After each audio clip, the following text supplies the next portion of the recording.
लोग स्टार्ट करते हैं यहां से। ध्यान से समझना है, बहुत ही शॉर्ट फॉर्म में दी गई है ताकि विजुअलाइजेशन और आपकी जो मैं बोल रहा हूँ ऑडियो मेमोरीज स्ट्रॉन्ग हो सके, इसलिए इस तरह के इमेजेस को डाला है ताकि आपके पास जो माइंड में स्टोरेज है वो इंक्रीज हो सके और ये इमेज आपके दिमाग में बैठ सके। जो मेन मेन पॉइंट है वो डाला हुआ है। जो भी आपको लगेगा कि एक्स्ट्रा चीजें बताई जा रही हैं, बहुत सारी एक्स्ट्रा चीजें बताई जाएंगी जो कॉपी से अलग लिखी है, लेकिन वो एनसीईआरटी की लाइन टू लाइन उठाई गई होंगी। जब आप एनसीईआरटी के पैराग्राफ, पूरी एनसीईआरटी थोड़ी लिखवाते हैं, नोट्स बनवाते हैं। जब आप पढ़ोगे तो आप ये देखोगे कि बहुत सारी लाइनें जो है, जो इंपोर्टेंट था वो लिखवाया जाता है, बहुत सारी लाइनें जो रिवीजन बैच में ले ली जाती है। तो आपको लगेगा तो स्टार बना के आप अपनी कॉपी में लिख सकते हो। तो यहां से नेक्स्ट वीक का काम हम स्टार्ट करते हैं, फिर दोनों को मिला के क्वेश्चंस को देखेंगे। अब हम लोग स्टार्ट करते हैं, किसके बारे में स्टार्ट करते हैं? बहुत अच्छे से नोट्स बनाए हुए हैं, सिंपल देखना है आपको, पूरा अच्छे से याद हो जाएगा। Solubility of a gas in a liquid. अगर किसी गैस को लिक्विड में डालें तो उसकी सोलिबिलिटी क्या होगी?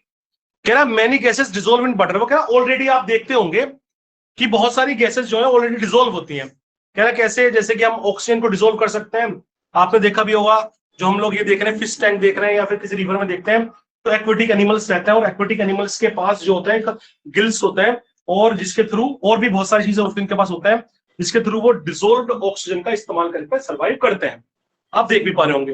और आपने देखा भी होगा कि जब आप लोग किसी एक्वेटिक में यानी कोई एक्वेरियम वगैरह बनाते हैं, तो आपने देखा होगा यहां से आप एक ऑक्सीजन के लिए बबल्स मेकर बनाते हैं ताकि ऑक्सीजन डिसॉल्व हो सके, एयर का पाइप निकला होता है। कह रहा ऐसा क्यों? आगे बात करते हैं। कह रहा O2 dissolve only to small extent in water. ऐसा नहीं है कि oxygen maximum extent mainly small amount में डिसॉल्व होगी, कि ऐसा नहीं है कि आप करना चाहो बढ़ा तो आप किस तरह से इसको बढ़ा सकते हो, और ऐसा क्यों है?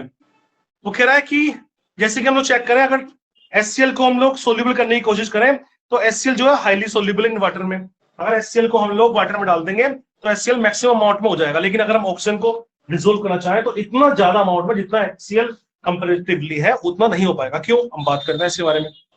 कह रहा है आगे आपको ये जानने के लिए आपको ये समझना पड़ेगा, सोल्यूबिलिटी ऑफ गैसेस की लिक्विड के लिए वो दो फैक्टर पे इफेक्ट करती है। एक फैक्टर है हमारे पास प्रेशर और एक फैक्टर हमारे पास टेम्परेचर। दोनों फैक्टर के बारे में हम लोग धीरे धीरे डिस्कस इसके बारे में करते हैं। तो अभी तक हमने ये पढ़ा कि जो सोल्यूबिलिटी होती है किसी भी गैस की लिक्विड के अंदर, वो उसका रेट अलग अलग होता है सोल्यूबल होने का। कोई ज्यादा अमाउंट में सोल्यूबल हो सकती है, कोई कम अमाउंट में सोल्यूबल हो सकती है, और वो दो फैक्टर से इफेक्टेड होती है, एक प्रेशर होगा और एक टेम्परेचर होगा। नेक्स्ट कह रहा है, सबसे पहले आप ये पढ़िए इफेक्ट ऑफ प्रेशर का क्या इफेक्ट पड़ता है सोल्यूबिलिटी, किसी सोल्यूबिलिटी पर, गैसेस की सोल्यूबिलिटी पर क्या इफेक्ट पड़ता है। तो हम लोग इसको चेक कर रहे हैं, ठीक है, देखते हैं। आप देख रहे होंगे एक पर प्रेशर नहीं है, दूसरे सिलेंडर में देख रहे हो हमने प्रेशर को लगाया है, यहां से ये प्रेशर को हमने लगाया हुआ है। तो हम देख रहे हैं कि इनिशियल क्या कह रहा है वो, ये प्रेशर जो है वो अभी आपका कैसा है, लोअर प्रेशर है। तो आपने गैस के बबल्स, ये गैस के बबल्स को लिया गया है, गैस के बबल्स जो है पानी में जितना एंटर होना था उतना एंटर हो चुके हैं। अब आपने देखा इसके बारे में, इंक्रीजिंग प्रेशर इंक्रीज सोल्यूबिलिटी। कह रहा है यहां पर आप चेक करो, जैसे जैसे प्रेशर को आपने बढ़ाते गए वैसे वैसे गैसेस के मॉलिक्यूल इस लिक्विड के साथ ज्यादा इंटरेक्ट करते गए। तो इसका मतलब ये है, हमें ये बात इस एक्सपेरिमेंट से साबित होती है। और ये एक्सपेरिमेंट करा था, किसने करा था? ये एक्सपेरिमेंट हेनरीज ने किया था। अभी हम लोग इसके बारे में बात करेंगे। तो हेनरी ने इस एक्सपेरिमेंट को करने के बाद ये प्रूफ किया और ये पाया कि जैसे जैसे हम प्रेशर को इंक्रीज करते जाते हैं, सोल्यूबिलिटी किसी भी गैस की किसी लिक्विड के अंदर इंक्रीज होती है। Increase pressure increase solubility. कह रहा है increase number of gases particle per unit volume, कि एक यूनिट वॉल्यूम, अगर आपने चेक कैसे करोगे, पर यूनिट वॉल्यूम में अगर आप पहले देखोगे प्रेशर के बिना और प्रेशर के लगाने के बाद देखोगे, तो आप देखोगे कि गैस ज्यादा सोल्यूबल हो गई है पर यूनिट वॉल्यूम में। तो अब हम लोग इसके बारे में बात करने वाले हैं आगे। क्या है हमारे पास यहाँ पे, हम तो देखेंगे इस रूल्स को दिया था किसने? हेनरी नाम के साइंटिस्ट। क्या बोला इसने? हमने याद भी किया था, एट कांस्टेंट टेम्परेचर, टेम्परेचर को आपको बदलना नहीं है, टेम्परेचर वही कांस्टेंट रखना चाहिए। क्वेश्चंस पे आया हुआ है, इसके अंदर क्या कांस्टेंट रख सकता है? कह रहा है solubility of a gas in liquid, किसी भी गैस की सोल्यूबिलिटी किसी लिक्विड के अंदर is directly proportional to the partial pressure of the gas above the liquid. वो कह रहा है कि जैसे जैसे प्रेशर को आप बढ़ाओगे वैसे वैसे किसी भी गैस की सोल्यूबिलिटी भी इंक्रीज होगी। ये एक्सपेरिमेंट हम लोग करके देख के आ चुके हैं। हेनरी ने यही तो किया था, W1 वेट बढ़ाया था, W2 W3 तो वेट को बढ़ाता गया था, वेट बढ़ाने पर हमारे पास क्या बढ़ गया था, प्रेशर बढ़ गया था, जिसकी वजह से सोल्यूबिलिटी क्या हो रही थी, इंक्रीज हो रही थी। हमने फॉर्मूला भी लिखा, जो पार्शियल प्रेशर है वो डायरेक्टली प्रोपोर्शनल होता है उसके मोल फ्रैक्शन के। यही तो इसने बोला कि गैस की सोल्यूबिलिटी डायरेक्टली प्रोपोर्शनल होती है उसके पार्शियल प्रेशर के, और सोल्यूबिलिटी को ही हमने कहा था वो मोल फ्रैक्शन है, यानी कि किसी भी पार्शियल प्रेशर को बढ़ाएंगे तो उसकी सोल्यूबिलिटी यानी कि उसका मोल फ्रैक्शन है वो डायरेक्टली प्रोपोर्शनल होगा। अब हमने प्रोपोर्शनलिटी का साइन हटाया था और क्या लगाया था हमने, KH लगाया था। KH हमारे पास क्या है, बेसिकली हेनरीज लॉ कांस्टेंट था, और ये P क्या था, पार्शियल प्रेशर था गैस का, और काई क्या है, मोल फ्रैक्शन गैस का है। आगे हम लोग चलते हैं। हेनरीज लॉ की इक्वेशन को हमने यहाँ पर बनाया, यही इक्वेशन हम लोग बना के आए। इससे दो इंपॉर्टेंट पॉइंट है जो यहाँ पर निकाले गए हैं KH के बारे में, कि KH आपके पास क्या, हेनरी लॉ कांस्टेंट है। हमें ये ध्यान रखना है बिल्कुल साफ साफ, मैंने ये प्रूफ भी करवाया था आपको, यहाँ पर साफ साफ दे भी दिया है। पहला पॉइंट, अगर हायर KH होगा यानी KH की वैल्यू अगर हायर होगी तो लोअर क्या होगी, याद रखना है इस पॉइंट को। ये पॉइंट जो इतने अच्छे से बताए जा रहे हैं, ये आपके पास जब क्वेश्चंस आएंगे तो बहुत बच्चे इसको कर ही नहीं पाते, इसलिए मैंने बहुत क्लियरली ये अलग एक्सट्रैक्ट किया गया है। आप उल्टा कर देंगे, लोअर KH की वैल्यू होगी तो क्या होगा हमारे पास, हायर सोल्यूबिलिटी होगी। एक याद रखो, दूसरा अपने आप याद हो जाएगा। तो हायर KH लोअर सोल्यूबिलिटी लिखा हुआ भी है, हमने दिखाया भी है इस एक्सपेरिमेंट के थ्रू। नेक्स्ट चलते हैं, हमने ये एक्सपेरिमेंट देखा था, ये NCERT का ही एक्सपेरिमेंट है। हमने बात किया था, ये वो दिखा रहा था डायरेक्टली कि उसने HCl गैस को डिसोल्व किया था इसके अंदर साइक्लोहेक्सेन में, इस पर 293 केल्विन। तो उसने पार्शियल प्रेशर यहां लिया था और यहां पर मोल फ्रैक्शन लिया था HCl का साइक्लोहेक्सेन में। तो हमने देखा था जैसे जैसे पार्शियल प्रेशर बढ़ाते गए वैसे वैसे इसकी सोल्यूबिलिटी भी बढ़ती गई। यहाँ पे स्ट्रेट लाइन आ रही है, तो इससे पता चल रहा है कि ये जो है डायरेक्टली प्रेशर बढ़ाने पर उसकी सोल्यूबिलिटी भी बढ़ रही है, यानी कि मोल फ्रैक्शन की वैल्यू बढ़ रही है। तो उसने कहा स्लोप ऑफ लाइन, लाइन का जो स्लोप है वो किसके बारे में बता रहा है, हेनरीज लॉ के कांस्टेंट के बारे में बता रहा है, जिसका नाम है KH। तो आप देख रहे हो कि स्ट्रेट लाइन हमें यहाँ पर ऑब्जर्व होती है, प्लॉट साफ साफ ये इसके बारे में बताता है। तो इसके बारे में हमने साफ साफ लिख लिया है, यही हमने पढ़ के आए हैं, पार्शियल प्रेशर डायरेक्टली प्रोपोर्शनल है किसी के भी मोल फ्रैक्शन ऑफ गैसेस के। अब इसके हमारे पास कुछ रियल लाइफ एप्लीकेशंस देखनी है जो हमने रिलेट करी थी, हमने पढ़ा था इसके बारे में। पहला था कार्बोनेटेड ड्रिंक्स के बारे में, आपने पढ़ा था, आपने देखा था। अगर हम किसी कोल्ड ड्रिंक को डालते हैं किसी ग्लास में, पहले तो हम जब खोलते हैं तो ओपन करने पर इसके जो है ये बबल्स टाइप दिखते हैं, और ग्लास में भी बबल्स आपको दिखते हैं, इसको हम बुलबुले ऐसे बोलते हैं। और ये जो जब ओपन होता है तो आवाज भी आती है, तो वो कह रहा है ऐसा क्यों होता है, क्योंकि CO2 gas is dissolved in soft drink under high pressure. तो जैसे ही हम लोग इसको खोलते हैं तो रिलीज होता है प्रेशर, जिसकी वजह से फिजी बबल्स आते हैं। ठीक है, नेक्स्ट हमने बात करी थी स्कूबा डाइविंग के बारे में, जो आप देख रहे होंगे स्कूबा डाइविंग, और ये सिलेंडर लेके जाता है, और सिलेंडर में हमने बात करी थी इस सिलेंडर में जो गैसेस भरता है, लिखा हुआ है एक एक मोस्ट इंपोर्टेंट पॉइंट सारे लिखे हैं मैंने। स्कूबा डाइवर्स जो प्रिकॉशंस लेता है, यानी कि जो सिलेंडर में भरता है वो क्या क्या भरता है आपके पास, हीलियम कितना 11.7%, नाइट्रोजन 56% और ऑक्सीजन भरता है टैंक।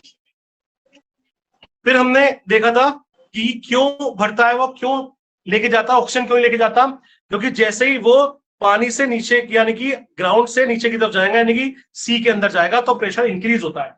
तो प्रेशर इंक्रीज होने की वजह से सोल्यूबिलिटी भी ब्लड के अंदर बढ़ जाती है। जब वो तुरंत अगर वो ऑक्सीजन के सिलेंडर ही लेके जाएगा और बाकी गैसेस नहीं लेके जाएगा, तो वो सडनली जब सरफेस पर आएगा तो नाइट्रोजन के जो बबल्स है वो ब्लड में बनेंगे, और जिसको हम लोग क्या बोलते हैं, बैंड्स बोलते हैं, और जो बहुत ही पेनफुल प्रोसेस है। रैपिड डीकंप्रेशन, वो अंदर गया तो कंप्रेशन बढ़ा, यानी कि सोल्यूबिलिटी बढ़ी, लेकिन जैसे ही वो बाहर आएगा रैपिडली तो डीकंप्रेशन हुआ और लीड्स करेगा, किसको बनाएगा, नाइट्रोजन के बबल्स बनाएगा किसके अंदर, ब्लड में, और जो कहलाएंगे बैंड्स कहलाएंगे। इसी के बारे में इसने बताया हुआ है कि स्कूबा डाइवर्स जो है इसलिए हीलियम वगैरह ये लेके जाते हैं ताकि ऑक्सीजन गैस जो है वो भारी हो जाए, और हीलियम गैस रिड्यूस करती है नाइट्रोजन बबल्स को और लो O2 कॉज करती है, और जिसकी वो हम लोग इसके बारे में पढ़ेंगे, वो इसके बारे में लिखा है। तो बेसिकली इसको यहां से देखना है, नाइट्रोजन बबल्स को जो है वो रिड्यूस करती है। अब हमने नेक्स्ट वाला देखा नेक्स्ट वाला हमारे पास है हाई एल्टीट्यूड प्रिकॉशंस वाला पे है। जैसे हम लोग जाते हैं ग्राउंड लेवल से ऊपर यानी कि हिल की तरफ, तो हमने देखा था जो प्रेशर होता है वो डिक्रीज होता है, जिसकी वजह से ऑक्सीजन की सोल्युबिलिटी जो है ब्लड में लो हो जाती है। कह रहा है at high altitude partial pressure oxygen का कैसा हो जाता है, लोअर, कम होता है, जिसकी वजह से लो लेवल हो जाता है किसका, ऑक्सीजन का, किसके अंदर, ब्लड में। अब ये लगातार ऐसी कंडीशन बनती रहती है तो क्या होता है, लीड्स टू वीकनेस, कमजोरी आती है, एंड डिजीनेस, और ऐसी कंडीशन बनती है इसका नाम है अनेबल टू थिंक। और अनेबल टू थिंक को क्या बोलते हैं हम लोग, एनोक्सिया। एनोक्सिया है क्या, लो O2 कॉज जो करती है वो कहलाती है एनोक्सिया करती है, अनेबल टू थिंक। नेक्स्ट चलते हैं। अब तक हमने पढ़ा प्रेशर का इफेक्ट, अब हम पढ़ रहे हैं effect of temperature on solubility of gas. अगर हम किसी टेम्परेचर का इफेक्ट हम लोग चेक करते हैं, ये भी किसको फॉलो करवाएगा, ऑब्वियसली ली-चैटले प्रिंसिपल को फॉलो करवाएगा। याद रखना है इस चीज को। एक तरफ आपको कूल दिखा रखा है, टेम्परेचर डिक्रीज किया गया है, एक तरफ टेम्परेचर आपको इंक्रीज करके दिखाया गया है। तो आपको मालूम है, हमने दिखा हुआ है साफ साफ कि जैसे टेम्परेचर डिक्रीज होगा सोल्युबिलिटी इंक्रीज होगी, गैस है, काइनेटिक एनर्जी कम होगी तो सोल्युबिलिटी ज्यादा रहेगी। इससे आपने देखा होगा कोई भी कोल्ड ड्रिंक जब आप पीते हो तो आप मांगते हो चिल्ड दे दो, उसको ठंडी दे दो, तो आप लिम्का हो या जो भी लेते हो तो वो गले में ज्यादा लगती है। लेकिन अगर आप टेम्परेचर को इंक्रीज करोगे सोल्युबिलिटी क्या हो जाएगी, डिक्रीज हो जाएगी, काइनेटिक एनर्जी बढ़ जाएगी। नेक्स्ट, अब हमने पढ़ा प्रेशर के बारे में। नेक्स्ट हमने पढ़ा था वेपर प्रेशर। किसका वेपर प्रेशर, राउल्ट्स लॉ के बारे में हम लोग पढ़ने वाले हैं। तो उससे पहले हम लोग जानते हैं कि टाइप ऑफ लिक्विड सॉल्यूशन, इसके बेस पे हमने बात करी थी कि जो लिक्विड सॉल्यूशन है वो भी आपके पास दो टाइप का होता है। किसके बेस पर, वेपर प्रेशर के बेस। पहला है, जैसे मैं पढ़ा रहा हूं वैसे देखना है, पहला है वोलेटाइल सॉल्यूशन, दूसरा है non volatile solution. Volatile solution क्या है, मैंने आपको बताया था, लिक्विड, कोई भी लिक्विड जो कि रूम टेम्परेचर पर आपका वोलेटाइल यानी कि वेपर स्टेट में कन्वर्ट हो जाता है वो कहलाता है आपका वोलेटाइल लिक्विड।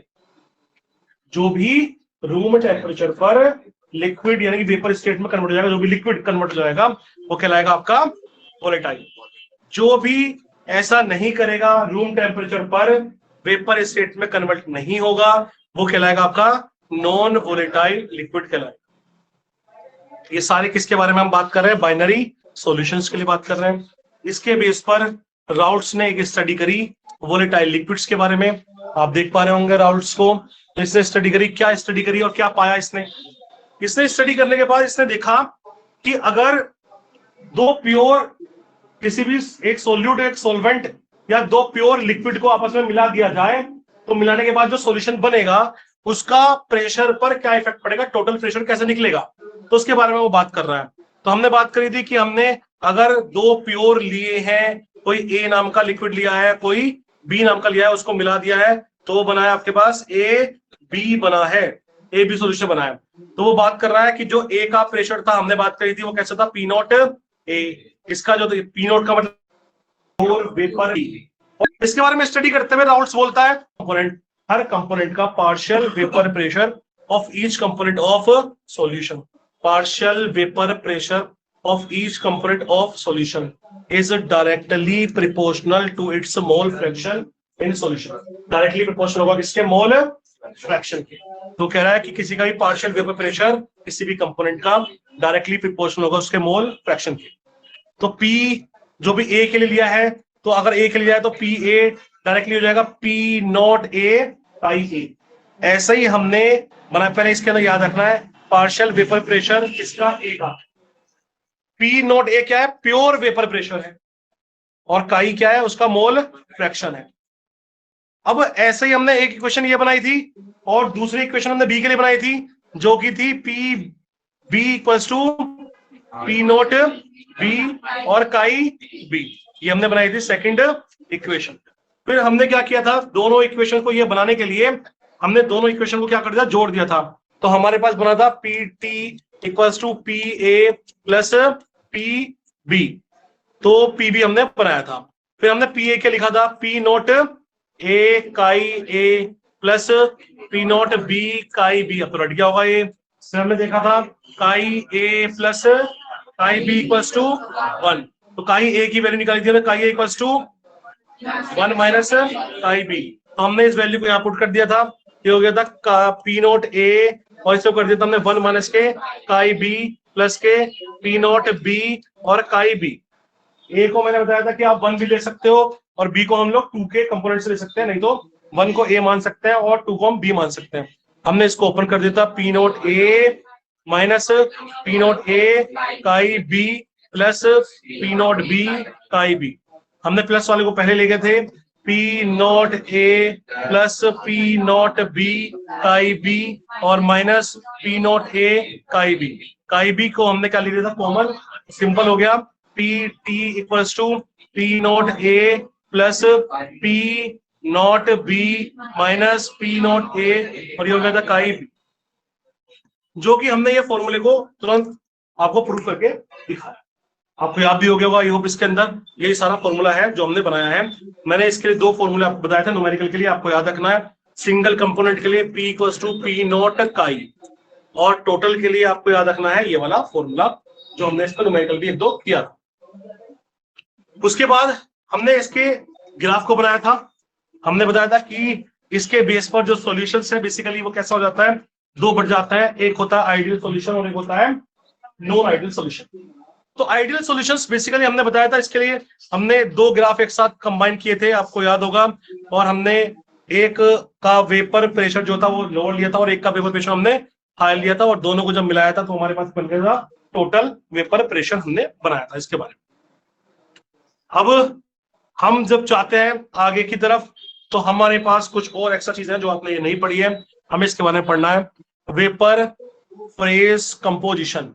कंपोजिशन क्या होता है किसी वेपर फेज का, कैसे कर रहे हैं हम लोग।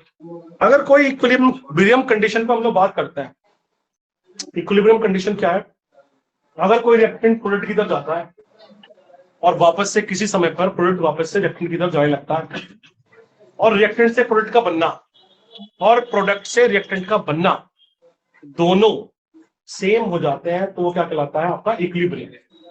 तो ऐसी कंडीशन को इक्विलिब्रियम कहते हैं, उस कंडीशन के बारे में बात कर रहा है।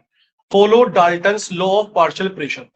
अगर आप पार्शियल प्रेशर को कैलकुलेट करना चाहते हो तो हमें कौन से लॉ को लगाना पड़ेगा, डाल्टन्स लॉ को लगाना पड़ेगा। कह रहा है determined by mole fraction of vapour pressure. ये फॉलो अप होगा, वेपर प्रेशर आप कब निकाल पाओगे, जब आप उन मोल फ्रैक्शन निकाल पाओगे। कैसे, वो कह रहा है देखो सामने, हमें एक कंपोनेंट के लिए, पहले कंपोनेंट के लिए अगर आप बात कर रहे हो किसी ए के लिए, तो हमें याद रखना है P A Y A P total. दूसरे कंपोनेंट के लिए है P B Y B P total. अब ये हमारे पास वाई क्या है, ये तो हमने देखा नहीं वाई क्या है। तो वाई कह रहा है वाई मोल फ्रैक्शन की तरह ही इस्तेमाल होगा, वाई एक मोल फ्रैक्शन ही है। तो भाई आई क्यों नहीं लिखा हमने, वाई क्यों लिख दिया, ताई तो हम कर क्या है। वो कह रहा है ये तब है कि हमने डिफरेंशिएट करने के लिए लिखा, आप काई लिख सकते हो, ये डिफरेंशिएट करने के लिए लिखा है। ये कंडीशन तब की है जब इक्विलिब्रियम सेटअप हो गया। तो इक्विलिब्रियम जब सेटअप हो गया तब हम लोग लगाएंगे कि ये वाई लगा लेंगे, डिफरेंशिएट करने के लिए जस्ट। तो कह रहा है तब आप अगर निकालना है आपको किसी का भी, आप पार्शियल वेपर प्रेशर निकालना चाहते हो एक कंपोनेंट का, तो आपको उसका मोल फ्रैक्शन लेना होगा और पी टोटल से मल्टीप्लाई करना होगा। अगर आप बी कंपोनेंट का निकालना चाहते हो तो उसका, ये आपने नहीं लिखा था, ये ऊपर आप स्टार लगा के लिख लेना, ये एक क्वेश्चन दे रखा है एनसीईआरटी में, हम लोग सोल्व भी करेंगे। अगर आप बी कंपोनेंट का पार्शियल वेपर प्रेशर निकालना चाहते हो तो उसका मोल फ्रैक्शन को मल्टीप्लाई कर दो, फिर से पी टोटल से आप कर दो। तो वो कह रहा है किसी के लिए भी जनरली आप याद रखना है P equals to Y P total.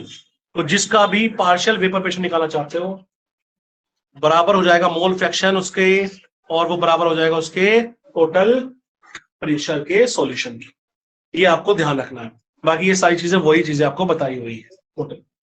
ठीक है, नेक्स्ट चलते हैं, इसके बारे में थोड़ा सा और जानते हैं। अगर हम लोग कंपैरिजन करें हेनरीज लॉ और राउट्स लॉ को, तो हम देखें कि स्पेशल केस कनेक्शन क्या बनता है, इनका दोनों क्या कनेक्शन है और क्या चीजें इन दोनों में चेंजेस हैं। वो कह रहा है कि जनरल फॉर्म को अगर हम देखें तो P जो है हेनरी लॉ के अकॉर्डिंगली KH इंटू पाई है, और अगर हम राउट्स लॉ के अकॉर्डिंग देखें P इक्वल्स टू क्या है, P नॉट काई है, P equals to P not chi है। P यहां पर है पार्शियल प्रेशर और P यहां पर है partial vapour pressure. P not और KH में यहां दोनों में अंतर है। KH है यहां पर हेनरीज लॉ कांस्टेंट और यहां P नॉट है pure vapour pressure. Pure vapour partial थोड़ी बात करते तो प्योर है भाई, पार्शियल तो तब होगा जब वो मिलाएगा, मिक्स होगा तभी तो पार्शियल आपका बढ़ाएगा। तो प्योर वेपर प्रेशर हो गया। क्या जनरली हम लोग ये देखते हैं, जनरली अगर हम देख रहे हैं स्पेशल केस अगर बनाना चाहें तो दोनों को अगर अप्लाई करें तो क्या कराइए, applicable to solution where solvent is negligible volatile. अगर कोई सॉल्वेंट ऐसा आ गया जिसकी वोलेटिलिटी बहुत कम है, आप उसको नेग्लिजिबल कर सकते हो। आप उसकी नेग्लिजिबिलिटी यानी कि जो राउट्स लॉ किस पर बेस्ड था, वोलेटाइल लिक्विड पर। वो कह रहा भाई ऐसा कोई आ गया, आप राउट्स लॉ लगाना चाहते हो तो वहां पर वोलेटाइल तो वो है लेकिन बहुत कम है, तो आप पूरी तरीके से हेनरी लॉ भी कनेक्शन नहीं बना सकते, आप पूरी तरह से अप्लाई नहीं कर सकते क्योंकि वो नॉन वोलेटाइल तो है नहीं, वो तो गैस के लिए बात करता है। और आप पूरी तरीके से राउट्स लॉ भी लगा सकते हैं। क्यों नहीं लगा सकते भाई, क्योंकि वो किसके लिए बात करता है, वोलेटाइल लिक्विड पे बात करता है। ऐसे केस में कह रहा है साफ साफ, routes law is a special form of Henry's law when, कब, तब क्या होगा, KH की वैल्यू बराबर हो जाएगी P नोट, यानी कि KH को वही मान लिया जाएगा जो P नोट की वैल्यू होगी। तो वहां पर अगर KH की वैल्यू दे रखी होगी तो KH की वैल्यू को अप्लाई करेंगे, अगर P नोट की वैल्यू दे रखी होगी तो P नोट की वैल्यू अप्लाई करेंगे। P नोट का मतलब प्योर वेपर प्रेशर, इसके लिए भी उसने बोला है। तो हम हेनरी लॉ का इस्तेमाल भी कर लेंगे अगर हमें KH दे रखा होगा तो, और अगर हमें दे रखा होगा पार्शियल वेपर प्रेशर की बात कर रहा होगा तो हम तब यहाँ पर P नोट का भी इस्तेमाल कर लेंगे। तो हम यहाँ P नोट जो लिखा, अगर वो ये वैल्यू दे रखी है, ये वैल्यू दे रखी है, तो हम यहाँ KH की वैल्यू दे रखी होगी तो KH का भी इस्तेमाल कर लेंगे। और हम ये वाला फॉर्मूला भी लगा सकते हैं, कब लगा सकते हैं, जब हम नेग्लिजिबल कर लें किसी वोलेटाइल सॉल्वेंट को, तब लगा सकते हैं। याद रखना ये स्पेशल केस है जो कि नॉर्मली नहीं है, इसलिए हमने बताया गया। तो कह रहे हैं routes law is special form of Henry law. Routes law तब क्या बन जाता है, स्पेशल फॉर्म बन जाती है किसकी, हेनरीज लॉ की स्पेशल फॉर्म बन जाती है। नेक्स्ट देखते हैं, ये भी आपने नहीं पढ़ा, ये लिखते रहना, कॉपी में लिखा नहीं है ये तब है बहुत रियली, अगर बहुत हार्ड पेपर बनता है तो ये कंसेप्ट पूछे जाएंगे, इसलिए एक्सेप्शंस कराया गया। तो इसको लिखते रहना कि कब बन रहा है, कि किसके केस में ऐसा हो रहा है। ये जो शॉर्ट ट्रिक्स आपको बताई गई है ये लिखते रहना कॉपी में अपनी, ऐसा नहीं है कि छूट गया। ठीक है, आगे देखें, पहले समझ लो फिर मैं टाइम दूंगा इसको लिखने का। Vapour pressure of solution of solid in liquid, कि अगर हम वेपर प्रेशर की बात करें, आप बात करोगे कि सॉलिड और लिक्विड तो हम पढ़ा दिया, सॉलिड इन लिक्विड, वो सॉल्युबिलिटी बढ़ा दिया। ये बात कर रहा है कि ऐसे कुछ नए केसेस के बारे में जो तुमने अभी तक नहीं पढ़ा। वेपर प्रेशर की ऑफ सॉल्यूशन, उस सॉल्यूशन का कब, जब किसी सॉलिड को किसी लिक्विड में डाल दिया जाए। राउट्स लॉ तो प्योरली बात करता है लिक्विड के बारे में, अगर किसी वोलेटाइल लिक्विड को किसी वोलेटाइल लिक्विड में आपने डाला तो बढ़िया से आप राउट्स लॉ को लगाओगे। लेकिन ये बात कर रहा है सॉलिड को जब आप डाल दोगे किसी लिक्विड के अंदर, क्या है इसका इंट्रोडक्शन, ये कह रहा है प्रेशर ऑफ सॉलिड सोल्यूट, कब आप जो आपने कोई सोल्यूट लिया solid in a pure liquid impacts it's vapour pressure, कि जब किसी सॉलिड सोल्यूट को जब आप किसी प्योर लिक्विड में डालते हो तो इंपैक्ट करता है, इंपैक्ट डालता है, इफेक्ट करता है उसके वेपर प्रेशर को। हैंस क्या होता है तब, it's vapour pressure is lowered, उसका वेपर प्रेशर कैसे हो जाता है, लोअर हो जाता है, कम हो जाता है। जनरली लिखा हुआ नहीं है, इसको लिखना है इसका लगा के, इसलिए समझते रहना क्या क्या चीजें देख रहे हैं। कह रहा है कि आप देखो जरा, इसका एक्सपेरिमेंट भी करा हुआ है कि आपने एक बीकर लिया, उसके ऊपर एक कांच की आपने जार को रख दिया, यहां पर है ये प्योर सॉल्वेंट है, प्योर सॉल्वेंट है। अब आपने प्योर सॉल्वेंट है और उस सॉल्वेंट में आपने कोई सॉल्यूट भी क्या कर दिया, आपने मिक्स कर दिया, तो आप देख रहे हो यहां पर डिफरेंस आया है। इसका सारे के सारे मैक्सिमम जो थे वो वेपर में कन्वर्ट हो रहे थे, इसके कुछ मॉलिक्यूल नीचे की तरफ हो, तो क्या हुआ बेसिकली, इसका जो वेपर प्रेशर था वो कैसा हो गया आपके पास, लोअर। इस एक्सपेरिमेंट से दिखा रहा है और पढ़ता है।